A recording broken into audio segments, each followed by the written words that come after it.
Hi, thank you so much for joining me today. Today is the day where we are pulling a winner for the Hocus Pocus Winifred Loungefly bag and also this Villains Fanny pack from Pink on the Mode.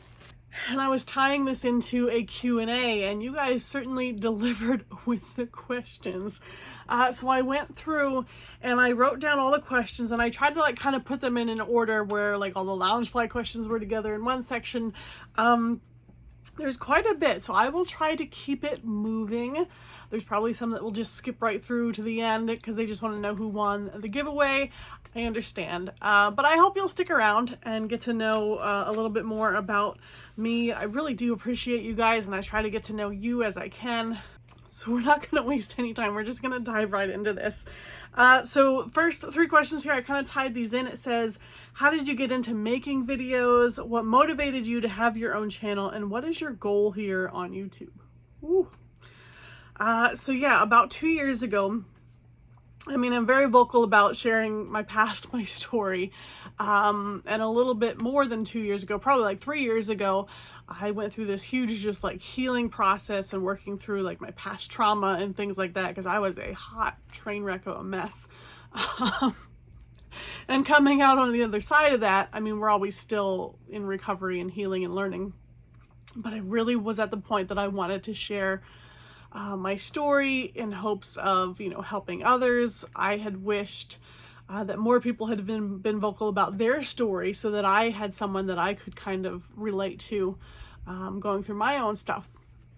So as I was thinking about it, I was like, oh, YouTube's a pretty perfect platform to put something out there and that someone that is searching for it, they could find it. So that's what I did. I had a YouTube channel at the time. And had posted 7-8 years ago, just some music or whatnot, and they didn't really do anything with the channel, so it had sat dormant for quite some time. So I had 15 subscribers 2 years ago. So one of the first videos I did was sharing my story, and then it kind of grew from there because I was already a subscriber to FabFitFun, and I loved watching other YouTube channels unbox their box, and I was like, well, I could do that. So yeah, stepped a little bit out of my comfort zone, hit that record button, and did my own FabFitFun unboxing. And my thought process at that time was just to try to bring more people to the channel, in hopes of, maybe they'll come to my channel for this reason, X, Y, and Z, and they'll stumble across my story, because of coming here from that. Does that make sense? So that was my initial thing. And I started really just searching out what subscription boxes were out there. And that's when I had come across, there's Disney subscription boxes. So that'll segue into our Disney stuff. But let me answer the question of what is your goal here on YouTube? I never would have imagined being to this point, that the channel is now. And really, I try, let's see, how do I phrase this? I try not to get my own vision in the way of what God might have planned for my channel. I want to have influence. I want to be an encouragement and be a voice for people. But at the same time, I do a bunch of Disney stuff and fun stuff and clothing unboxings and try-ons and things like that. So really, I struggled with people saying, well, your channel, you have to have a niche. You have to pick one thing and stick with that. Otherwise, it messes with the YouTube algorithm and they don't know who to suggest your content to. That's probably all true. But I set that aside and honestly, I didn't care. In the sense of, if I just picked one thing, I'm gonna get burnt out. So really, I kind of have just gone along with the philosophy of, I'm going to live my life to the fullest and just hit record on the things that I'm already doing. And other than that, just kind of go with the flow of things. And so far, I think that's kind of working out. So as far as the goal, I don't know. Meantime, my goal is just community. Getting to know you guys, just being my authentic self. I don't know if that answers the question. That's kind of where my mindset is on that. So what got you into Disney items? That goes back to when I realized that there was Disney subscription boxes. I'm always excited. So I've always loved Disney. It just takes you back to your childhood, and I've loved the stories and things like that. So immediately I'm like diving into these subscription boxes, and I think Bippity was like one of the first ones that I did. So one of the questions was, I know you collect multiple things, bags, pins, etc. What is your favorite thing to collect? So when I initially started with the subscription boxes, like it'll ask you, do you collect pins? Do you want Loungeflies? And with Loungeflies, I was like, oh my gosh, what? Like, that is the biggest waste of money. Like, who would pay $80 for a mini backpack? Like, they're not even like usable. They're like these small. Same thing goes with pins. I didn't know that like pins were like this big thing. I'm like, who wants pins? Well, now here, I got pins.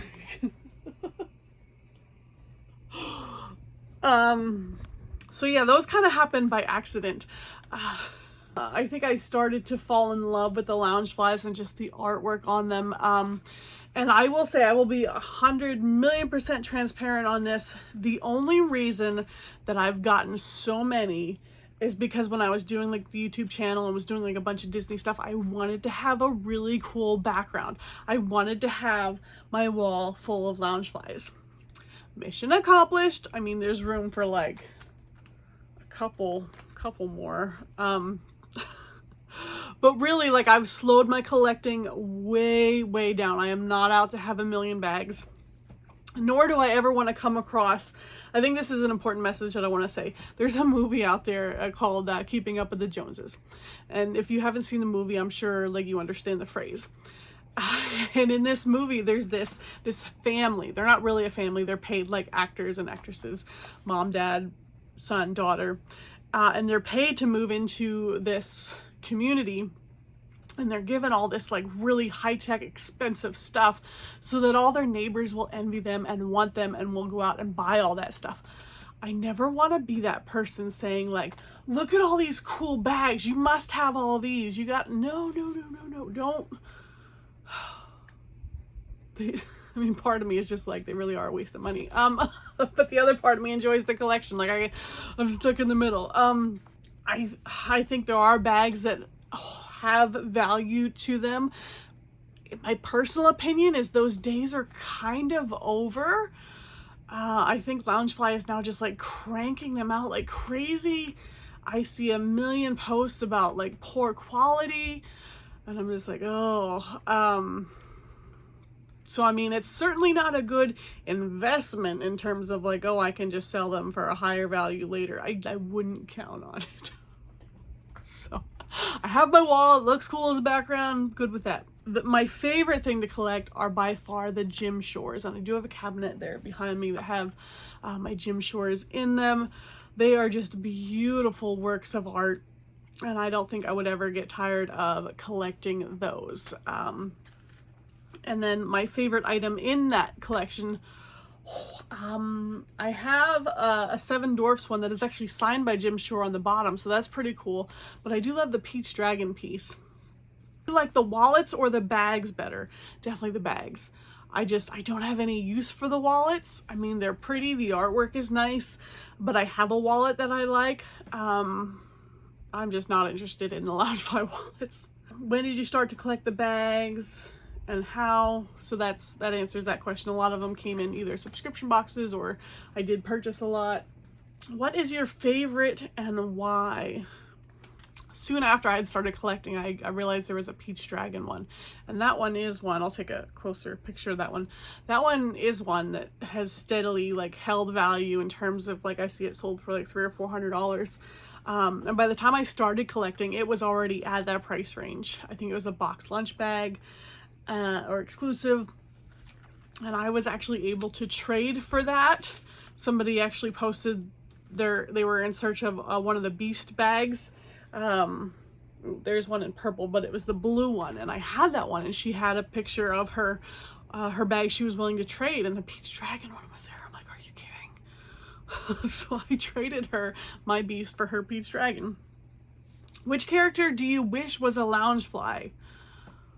Rizzo from the Muppets, And Falcor from the Neverending Story, the Luck Dragon. I mean, I don't know what that bag would look like. And I mean, all I'm picturing is this big white poofy bag, and I don't know that that would really do it justice.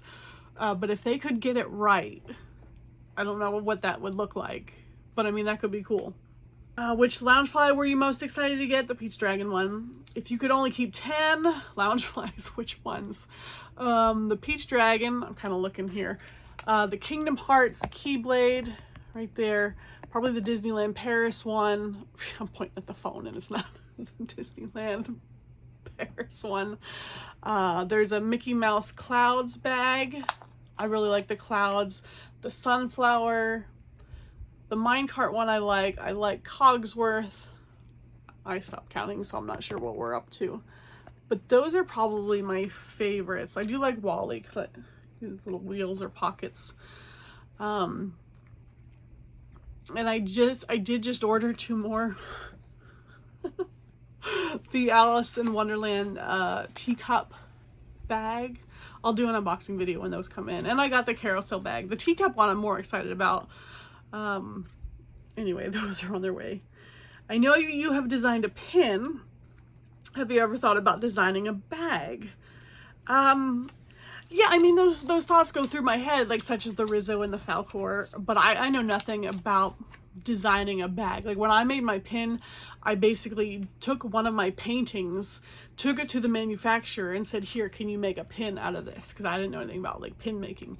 So it kind of be the same thing. If I were to design a bag, it would more be like the creative juices of like, this is the character, here's my ideas. And that would be like passing it off to someone that knows how to make the bags and be like, here, take this idea and run with it. Is there a Loungefly you regret getting? I mean, not really, but there's this Robin Hood one right there, and I know I paid full price for it, and I know I saw it for sale somewhere the other day for like half of what I paid for it. If you could go to any Disney park outside the US, which would it be? I'm not even sure that I'm completely familiar with all the other parks, but I do know I love how whimsical the Disneyland Paris castle is. So I would pick that park. What is your favorite Walt Disney World park? I've never been to Animal Kingdom, never the water parks there. Magic Kingdom, I've been there the most times, and Epcot and Hollywood Studios only once. I mean, I'd have to say Magic Kingdom just because that's what I'm most familiar with. My favorite snack or treat? Again, I've only been there a couple times, but when we were in Hollywood Studios, I needed a break. And my husband and I sat down and we had like one of the Mickey bars with chocolate, and it was really good. So, I'm sure if I spent more time in the parks, I would absolutely be like testing all of like the favorite snacks. Like I've never had a Dole Whip, never had a churro. Favorite Disney hotel? Again, only being to the parks a few times. Once when I was 3, once was on a band trip in 7th grade, and twice with my husband. The first time I went with my husband, I think we paid $29 for a hotel that was a couple miles down the road. I don't think I would have paid much more than that for that room, but we were just looking for a cheap somewhere to sleep for the night. This last time that we went, I don't know that I would ever pay to stay on property. It's just so expensive. I'd rather pay to sleep cheaper and maybe put that money towards, you know, souvenirs or a Dole Whip or, you know, something in the parks. This last time we went, so my husband, there was a business conference that he had probably within an hour of Orlando. And I was like, I'm not missing out on this. I'm like, you're taking me with you. So he would need a car to go to his conference. And his conference was like maybe Thursday, Friday, Saturday. So we went down on like a Monday so we could go to the parks together Monday, Tuesday, Wednesday. So when we were looking for a hotel, we were looking for something that kind of was within walking distance of me being able to do something during the day. You know, we weren't sure if the shuttles were up and running again yet, and stuff like that. So we just picked a hotel that was like right across the street in Disney Springs, and it was lovely. You know, they had a pool. I spent a couple hours, like, you know, at the pool on my own. And I was able to walk over to Disney Springs. First thing in the morning, I was able to get in line for that cookie place, Gideon's. So yeah, I only remember which one it was, but it was nice. Do you have any Disney trips planned? No. Again, if my husband goes down to that conference, it's a yearly thing. He didn't go this past year, but next time he goes, you know, I'll try to get the money together for some tickets. When is your favorite season to visit? You know what? I'm not entirely sure. I hate crowds. It'd be cool to go around Christmas just for the decorations and things like that. But I know we went in like 2007 or something, and it was in like September, like once the kids had gone back to school, and there wasn't like any lines for anything. Like, that was nice. Favorite Disney villain? Ursula's pretty cool. Favorite Disney movie? I do love The Rescuers and Robin Hood. Favorite line from a Disney movie? I have two. One is from Cars, when they're talking about the piston cup, Piston, and is it Mater? And he's like, he did what in his cup? And then on a more serious note, I had to look this one up, but I know this is my favorite. And it was one of those moments where I was watching the movie, and as soon as the line was said, I was like, whoa. And I had to rewind it, and I was like, I like that. And it was in the live action Cinderella movie. Came out a couple years ago. And it was towards the end, and it said, would who she really was, be enough? This is perhaps the greatest risk that any of us will take, to be seen as we truly are. Favorite line. Which Disney character do you most relate to? Oh, as I was thinking about this, I was thinking about Mulan's story. And again, just wanting to be loved and appreciated and seen for who she truly was. But there's that fear of revealing who you truly are. Yeah, that whole storyline, I can relate to that. Who is your favorite person / channel to watch on YouTube? You know, when I first started my channel, I had no idea what I was doing. Like, I'm still kind of just, you know, going with the flow. But I really fell in love with the channel Think Media. And I really appreciate Sean. He's one of the head guys there, and just his personality, his perspective. And if you yourself have a YouTube channel and are looking like to grow, I love the Think Media videos. And then recently I've started to watch and follow the Sidewalker Daily. That comes in handy.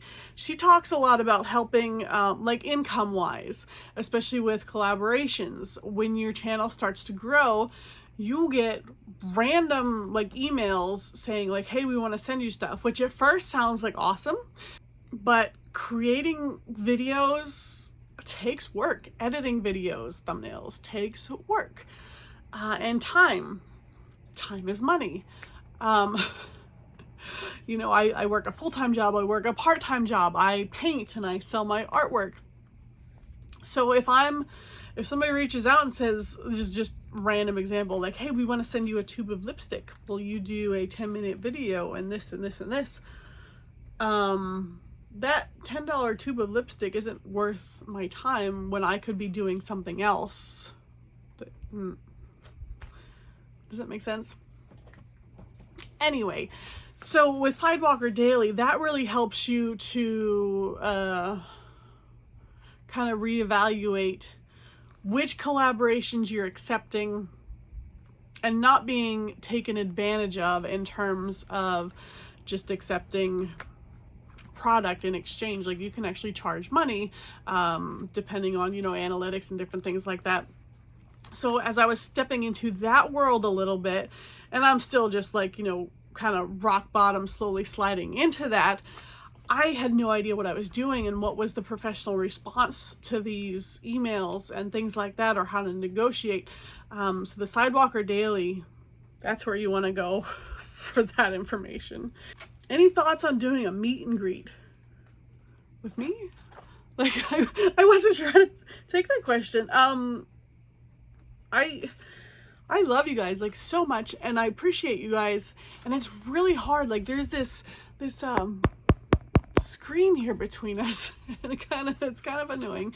I mean, if there's any ideas or any ways that I can get to know you guys better, when I did the giveaway for the fanny pack, I had, instead of just like hashtag and whatever to enter, I had you guys tell me like what your favorite villain was and why. And that was kind of cool because it kind of gave me like a peek into your personality. Some twisted, no, I'm kidding. So I really appreciated that. Like, there's not much for me to go on, especially like if you watch and you don't comment at all. I don't know how a meet and greet would ever really work because we're all spread out and all over the place. But I do appreciate you, like, when you guys reach out and message me. Like, I love to have conversations. If you could adopt any Disney pet, which would it be? Maybe Lady from Lady and the Tramp. I used to have a Cocker Spaniel. That was my childhood dog. If you could only watch one Disney movie the rest of your life, what would you choose and why? I honestly could not come up with an answer for this. You've Got Mail with Tom Hanks is my go-to background noise movie. I play that like all the time. I don't really have a Disney movie that I do that with, so I don't want to like just throw out a name because I don't have an answer for that one. Here was one that says, how difficult was it sharing your story? Do you get lots of ugly people saying mean things? If so, how did you handle it? I have a story that I want to share one day and I think people will be interested, but I'm afraid I wouldn't know how to handle the trolls. Oh, the trolls. I love this question, and whatever your story is, people need to hear it, because one of the things I think we struggle with most as human beings is thinking that whatever we're going through, we're the only one. No one else has been through this. No one else would understand. And it adds that element of, or it kind of just like shame and embarrassment. And again, going back to like when I was going through all my stuff, I wished there were more people that were vocal about their story, because I could just be able to like cling to that then, be like, oh my gosh, like I'm not the only one. There has been some trolls. So when I shared my story, I did it in a two-part kind of thing, because there was like two different elements to it. One was like the childhood abuse, like that was one element to my story, and so I wanted to have that separate. And then I did another video on me with like struggling with the addiction years later, and again that was because of all the unresolved trauma that like rewired my brain and had to work through all that. So I did two separate videos. And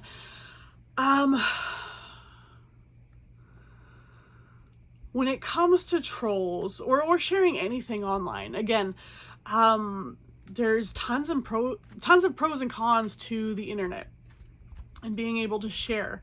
The internet is not a safe place, so you have to be ready for that. You are putting yourself out there. You are being extremely vulnerable and like opening yourself up to the nut jobs out there. So for the first part, how difficult was it sharing your story? I think that it was God's timing for when I was able to share my story and kind of kickstart like my YouTube channel. Because it was about 3 years ago, and I went to Nashville, Tennessee. I had come across, it's called Bethesda Workshops, and they do these intensive counseling weeks. And it's basically like 12 months of counseling in 1 week. But it's with the right people, like with what I was struggling with and working through that trauma and the addiction. And I had spent years like reading any self-help book I could, trying to find the answer. Like I wanted to change, I wanted to be better, and just couldn't. And when I came across these guys and just reading a little bit about them, I'm like, oh my gosh, like they know what they're talking about. So after spending, a week there, was I instantly like cured? No, but I knew that I had started that process of going down the right road. So going there gave me such confidence, because even though it was a small group of us, here we are, these women that came from all over the country with these like similar stories. So these people that I had never met, and just learning about how the brain works and how trauma rewires things, and how we had all like acted out like in the same way due to like same reasons. It was just so eye-opening. So all this stuff that I had been confused about and wasn't able to like vocalize or put into words that it made sense, I was able to come back and have that confidence that I knew what I was talking about finally. So it's almost like me hitting the record button and saying with all certainty, 2 + 2 = 4. But instead of that, you know, sharing my story and things like that. So when a troll would come out, blah, blah, blah, blah, blah, I could care less, for the most part. Because I'm so solid in what I now know, I don't care what they have to say. Now, I will give some examples from each. One with the addiction video. Now, obviously, they hadn't listened to it at all because I had actually addressed this in there. But I struggled with many years with a pornography addiction, and their comment were like, just get married. Like, idiots. With everything in me, again, after all the facts, you know, you want to just like argue back with them. I just delete the comment. Like, see you, bye. Don't care. Now, another comment that I got recently on my abuse story. This one sent me for a loop a little bit. So my abuse happened when I was like 12 years old, and this person's comment was, what, you're a young adult and can't say no? Now, it took me years to go through that healing process to know that it was not my fault, because for the longest time it felt like it was. And victims struggle with that. That is a very real thing. So for this person to come out of left field and hit me with that, you know, even though I've come so far in my recovery, I was angry. And I did respond back, and I was like, seriously? And I put like the mind blown emoji, because I'm just like, ugh. And then I did eventually just delete the comment, and you know, it's gone. So you will have people like seriously just trying to poke the bear and trigger you, which is just ridiculous. But that's an appropriate fear to have when sharing your story, and you do want to be ready for that. So my advice, I mean, I encourage you to share your story. I'm sure there are tons of people out there that need to hear it no matter what it is. I would just encourage you to have a strong support system, and I think you'll be fine. Who is your inspiration and why? You know what? Again, with this question, I don't have an answer. These last couple of years, I have had many people fail me or disappoint me. People that I had looked up to, whether it be like on a personal level or on, I don't want to say like celebrity level, but on like a level where it's someone that's like well known, and then they take like a really hard public fall. Start to guard yourself as to how much trust you put in people. So I don't have an answer for that one. What are your favorite videos to create? Hauls, unboxings, reviews, etc. I would say any type of mystery unboxing. And maybe that's my favorite video to create because that's my favorite type of box to open. I actually, right before I hit record here, I had a package delivered, and it's an Amazon mystery box. And I'm just like crawling in my skin because I can't wait to see what's in there. So those are probably my favorite, whether it's a subscription box. The next question is like, what is your favorite subscription box every month? And then there was another question, what's your favorite Disney subscription box? So I mean, my favorite subscription box is probably Bippity. Again, just because it's my favorite to open. I love the mystery. I love the surprise. For Disney subscription boxes, there's 3 that I would highly, highly recommend to you. Bippity is usually my go-to. Enchanted Mysteries if you're looking for Disneyland Paris items. Magic at Your Door is another great one. I have done unboxings from them in the past. If I could afford to do both Bippity and Magic at Your Door, I would. In terms of comparing Bippity and Magic at Your Door, they're both run by like extremely awesome people, families that know what they're doing. They're both established several years in the business here. Magic at Your Door is known for providing way over the value of like what you pay. So great value in the box. Bippity, my own personal opinion, nobody can beat Bippity's wish list. And being a person that loves a mystery, I typically don't even like to use the wish list, but I can't help myself. I just love looking through their wish list every month. Like, it's so good. So yeah, those are my thoughts on that. What's your favorite song to sing in church? And what's your favorite song to listen to and worship? So yeah, that's an awesome question. I actually have just started back onto a worship team at the church we've been attending. So my husband and I attended the same church for 16 years. Oh, and before that, we actually met on a worship team. I sang and played keyboard and he was the drummer. So we had kind of always been on a worship team. And we were at a church for 16 years on the worship team. We ended up leaving that church. Wasn't the most pleasant way. I mean, there's no reason to get into those details. But there was a lot of hurt there, which also kind of sent me for a whirlwind. Because worship was always like the way that I would serve in a church. So now all of a sudden we were church hunting, church shopping, church hunting, kind of bouncing around, seeing like, okay, well, let's look for a good fit. And we've settled down at a new church and we really like it. And we're just starting now to get involved with their worship team. And I had actually been making notes of songs that I would love to see us do. I mean, really, so my favorite songs to sing in church or to lead, being a female vocalist, I lean towards like the female-led vocal ballads. So there's Peace Be Still. That's a really good one right now. I'd love to do that one. One I wrote down that was on the radio the other day, it's called Spirit Move by Bethel. That was a good one. Who You Say I Am. Love the words in that one. Who the sun sets free is free indeed. I actually have a tattoo that says free indeed there.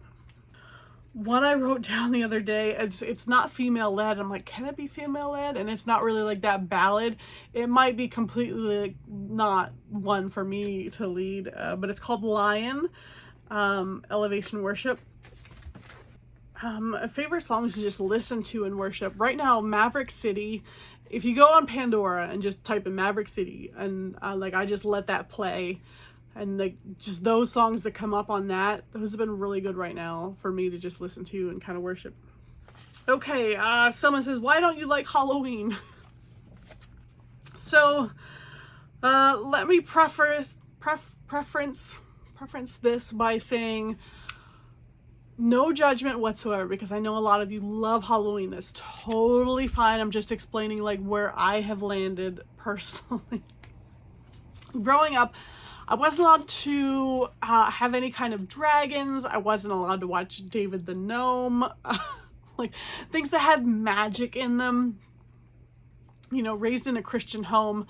And there can be varying levels of like strictness when it comes to that. So growing up, becoming an adult now, and I can do what I want. Where I've kind of landed, and again, this ties into the Hocus Pocus thing. I've seen the movie once, like years ago, and I haven't watched it again. I don't really have any desire to. When it comes to witches, all right, talking about my faith here for a second. I think the devil is very crafty. He's not going to show up in ways that you would expect when you think of the devil. Like he's a master at trickery and just sliding in there. So witchcraft is a very real thing, and it's something that I don't want any part of. So when I think of movies like that, in my mind, again, this is just me. I don't want to come off like judgmental at all. I'm just explaining why I don't watch it. It's a slippery slope of like, hey, this is all fun and games. This is completely harmless. This is, you know, and I don't think that's the truth. But then I know how that can come off as hypocritical, because when you look at any Disney movie, there's magic, there's spells, there's like, where does the line stop? Where does it? So, I mean, please take that all with like a grain of salt, because I don't want to, I can see how I could easily come off as being hypocritical. But that's just, I have a line drawn, you know, kind of somewhere in there. Some things I've accepted as like fantasy, and some things I'm like, I'm just good with not watching it. I'm not gonna go out on this crusade saying like this is bad, but just for my own personal life, like there's a line somewhere where I've just been like, I'm okay, like I'm good without watching. Someone asked, do you have a Halloween costume picked out yet? No. Again, I struggle with, you know, hopefully when we have our own children, you know, trick-or-treating, you know, there's some Christian families who will like, they draw that hard line and absolutely will not have anything to do with Halloween. I don't know. You said you weren't a spooky fan, but have you watched Nightmare Before Christmas, and did you like it? I did watch that, actually I think this past year. I didn't hate it. What is your favorite holiday time of year? I like Christmas time. For some reason it seems like that is the one day where like my husband and I, like, we're pretty solid on like we don't have to work. So it's a nice day that we get to spend together. And you know, not having kids yet, we've actually gone like skiing on Christmas Day, which actually turns out to be a great day to go skiing. There's not a lot of people there. What do you want for Christmas? You know what I would love is an early Christmas present. Like this week, I have been scouring Facebook Marketplace.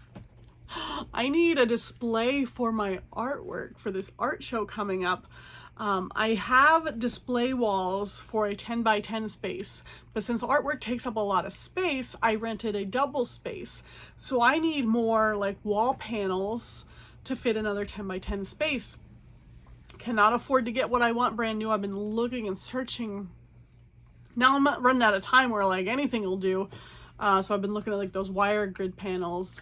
And again, still be cheaper if I could find like a used set, and I'm just kind of holding out to like the last second possible. So I would love for something to just show up. You know, I'm willing to pay some money for it, but I just not able to find it within like distance of us driving to go get it. So still holding out on that. That would be a wonderful early Christmas present. Who in Hocus Pocus is your favorite character? It's been so long that I've seen it that I don't remember the characters. I know you got scammed on eBay and was wondering if you decided to continue to sell stuff on eBay or not. Yeah, so I did a video when somebody scammed me on eBay with a Loungefly. They bought a Loungefly. I sent it to them. They claimed item was not as described. I'm like, what are you talking about? Like, item was in perfect condition, tags, whatever. And here they tried to say that I sent them a picture of artwork, and they actually went on another one of my eBay listings, printed out a picture of my artwork, put it in a cheap frame, and mailed it back to me as the item that I had sent them. It was like the most elaborate. I'm like, what? And I actually contacted the police in their town there, and I mean, it's still ongoing. Like right now, the police have confiscated her phone and have gotten a search warrant. Like, you're going down. Anyway, so the question was if I continued just to sell stuff. I did leave my account open because I buy a lot of things on eBay. In terms of selling, very, very little. If I list anything on there, I'm pretty much listing it knowing like if somebody scams me, I'm just out, because it's not worth the time or trouble, and eBay just doesn't care. I will say that eBay video has gotten me the most views out of any other video posted. It's over like 200,000 views. It has made me the most money in monetization. Never expected it. I did not post the video with that intention. I think I've probably made over $1,500 from the views and the ads and the monetization on there. Was not expecting that. I always think of the verse. There's a Bible verse that says, what you have intended for evil, like God has made for good, or something like that. When did you notice you were good at art? So in high school, I took an art class, just for something to do. I mean, I also took a photography class, a basic car care class, a wood shop class. Like, I was all about the electives. Like, let's just take all of them. And I really enjoyed painting. And senior year, you know, you always vote, like, most likely to succeed, this and that. And I was voted most artistic. And I was like, what? Like, who voted me? Like I didn't even realize. And that I was always, like, kind of puzzled by that. But here we are. How did you learn to paint? So again, I mean, I, you know, took an art class in high school. But after that, you know, no real instruction there. I did continue to buy, like, some canvases and acrylic paint because that's what I had learned, you know, in high school. And as an adult, like, I was drawn. I always loved, like, those sip and paint classes. Like, I had a hard time, like, sitting down and just, like, painting something from my head or even a picture. But if someone, like, showed me, like, the steps, I loved that. Another question was, somebody asked, what's your favorite art medium? So knowing how much I'd like the sip and paint classes because it came with, like, an instructor, a couple years ago I stumbled across this subscription art box called Let's Make Art. Totally recommend Sarah Cray and her subscription watercolor boxes. And when I saw that, I was like, oh, it's just like the sip and paint, but from home. And it was watercolor. I had no idea about watercolors, but I love the idea of having an instructor and I could follow the steps on my computer at home. So I subscribed to that box, instantly in love. Most of the watercolors I do are from Sarah Cray tutorials, and I love that she gives permission that if we paint something from her tutorials, we're allowed to sell our work. We can't make prints of them, but we can sell the original. And I started doing that because, like, I would paint one and post a picture of it, and somebody actually wanted to buy it. And I was like, oh, really? And I was like, well, let me do some research of how people sell their watercolors so it's a presentable, like, piece of artwork instead of, here's my piece of paper with my watercolor artwork on it. So that's when I researched, like, the mat boards and things like that. And I now, like, I have a good system, and I have a place that I order my mat boards from. And actually, I can turn my phone around to the top of my desk. If you can see up there, I have boxes from where I order them. And in those boxes, there's, like, the mat board, there's the backing board, and it comes with the clear plastic bags that you put it in then. So I can be like, ta-da, here you go. So I got that system down for selling my watercolors.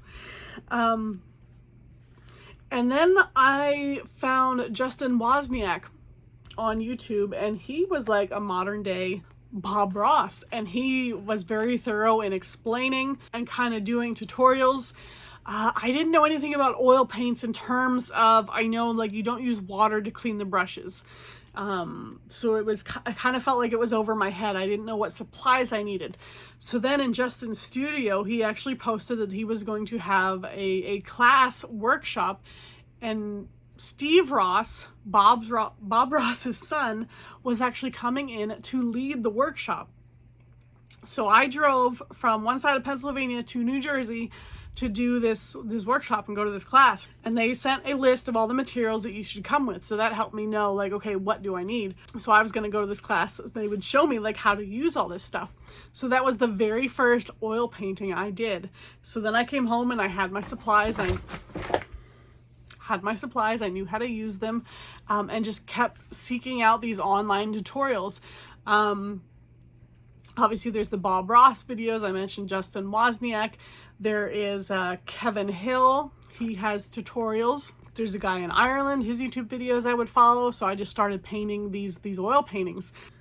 And then I wanted to try our acrylic again. Now the thing with our acrylic, like oil paintings look nicer, like they look more expensive. Our acrylic, like those sip and paint classes, you can tell which paintings are like those sip and paint classes. Like our acrylic just has that tendency to look like that, and not as like, not as wow factor as oil paintings. So I wanted to try our acrylic again and really try to step up that game a little bit to make them look more professional kind of thing. So now I'm dabbling back into acrylics and following tutorials on that. And so the people I've been following and learning from that, there's Ryan O'Rourke, there's a YouTube channel called Michelle the Painter, and Joni Young. Those are the ones I've been turning to most recently to follow their tutorials and just paint. Do you do commission artwork? Very rarely. I did a Sarah Cray Let's Make Art tutorial with a golden retriever, and when I painted that and posted a picture, everybody's like, oh, can you paint my dog? Can you paint my dog? And I'm like, no, I can paint a golden retriever, because that's what the tutorial was. So I don't do pets, I don't do people, I don't have the expertise to pull that off well. I have slowly started to do commission work of houses. I had a friend that wanted me, she wanted to do a picture of her house, so I did an oil painting of her house and she gave it to her husband for Christmas. And that one turned out okay. I do have another commission request for, you know, a house and their property. So those I'm slowly starting to say yes to. I charge more for the commission work, obviously, than, you know, something I would follow a tutorial for. They do stress me out, but I'll take a picture that they provide to me, and I do my best to do that for them. What do you like to do in your free time? I don't really have a lot of free time, but I do enjoy painting. You know, at night, if I still have the energy after my work day, you know, I get the canvas out and I'll do a painting. What is the favorite art design you've created? I was following a tutorial, so it wasn't really design, I created. But the picture of the shark that I did, and I did this by following the guy from Ireland that I follow on YouTube. And oh my goodness, like I could not believe, like it turned out gorgeous, and it wasn't like my normal like Bob Rossy type painting, and I was just so proud of that one. Which Disney film caught your eye for its art? She says mine was Sleeping Beauty. I saw it in the theaters in the 80s and was enthralled by the background art. I have never thought of that. Like, I don't know that I've ever, like growing up watching all the films, like I don't know that I was paying attention to like the artwork kind of thing. But thinking about it now, I love underwater scenes and how it's portrayed through art that it is that you are underwater. So I'd have to go back and look at like The Little Mermaid and just, you know, when they add like the bubbles or stuff like that. And Finding Nemo, I know, you know, as we get into modern day and age, there's different types of like technology where it's not like that original artwork like you're talking about with the Sleeping Beauty, where it was like hand drawn. Great question. I know I don't have like a really good answer for it, but I can tell you now that as I watch things, I will be watching for those different things like that. We have made it to the end. If you have stuck through this long, thank you. Let me grab my iPad and we're gonna get things going to pull some winners here. Okay, I have my iPad here. I use the comment picker website. So first we're going to pull the winner for this Hocus Pocus Winifred Loungefly. This giveaway is sponsored by Pink a la Mode. They actually sent me this bag so that I could use it in a giveaway. So thank you to Pink a la Mode. And then we will pull a winner for the Villains Fanny Pack. And then, as promised, I'm going to reveal the Loungefly, also from Pink a la Mode, that we'll be doing a giveaway over on my Instagram channel. So first, let's do Winifred. Let's see. Start. Oh, and our winner is, I can't read backwards, Kelly Josephine. Kelly, if that is you, comment on this video so that I can get you instructions of how to get me your address and things of the such. Now, for the Villains fanny pack. Here's our Villains fanny pack here. All right, the Villains fanny pack winner is Ray B. You are the winner of the Villains fanny pack. Again, if you're seeing this, comment down below. That'll make it the easiest way for me to find you and get you the information of how you can send me your address. Now, I have the Loungefly here. I didn't even get it out of the plastic yet. I wanted to keep it in pristine condition. Before the end of today is September 15th, I will have on my Instagram page, my page is at Jen D. Doyle, instructions of how to enter. And the winner will be chosen on Instagram at the end of the month for this Loungefly. Let me get it all out of its plastic. Such a pretty color. It is this Lion King Loungefly. This can be yours. Here is the back. There we go. I will get some pictures of that and get that loaded up onto Instagram with instructions. So be sure to head over there later today to enter for that. Thank you guys so much, especially to those of you that have stuck in through the whole video here. I appreciate all of you, like more than you could know. This channel wouldn't exist without you, so my deepest gratitude. Thanks again, and I will see you soon with another video. All right, bye.